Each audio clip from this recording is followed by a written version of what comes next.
Berapa tu? Alright, guys. Jumpa lagi MSC, Sentec. Okay, macam biasa lah. Kalau dah tengok aku pegang je cooling coil ni, aku rasa korang pun tahu lah. Cumanya, kali ni owner dia lain macam. Okay, dia beli kereta, dia pegang je kereta ni, totally semua dia buat. Daripada cat sampai lah aksesori. Dalam masa yang sama, dia dah settle semua benda. Dia datang kat MSC Sentec, dia cakap dengan aku, aircon ada problem.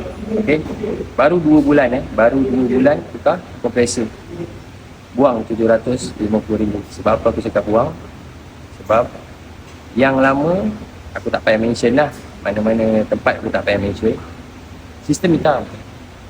Bila sistem hitam, kau saja seorang tukar kompresor, bila owner pakai, dia rasa tak shock out, sejuk tak dapat.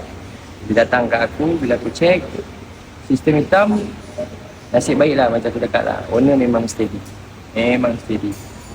Aku suggestkan untuk satu set full system, kecuali 2 pipe lah. Yang lain semua tukar. Cooling coil, expansion valve, control resistor, pressure switch, sekali jalan. Bukan tu je guys. Jangan ingat bila tukar bahagian aircon, jangan fikir aircon confirm sejuk. Dia takkan sejuk kalau sistem air kau problem. Pun ada sangkut paut, kena jaga untuk sistem air. Baru aircon tu sentiasa sejuk lah. Selebihnya aku buka quotation, try discuss dengan owner proceed, terus jalan. In progress lah kereta ni.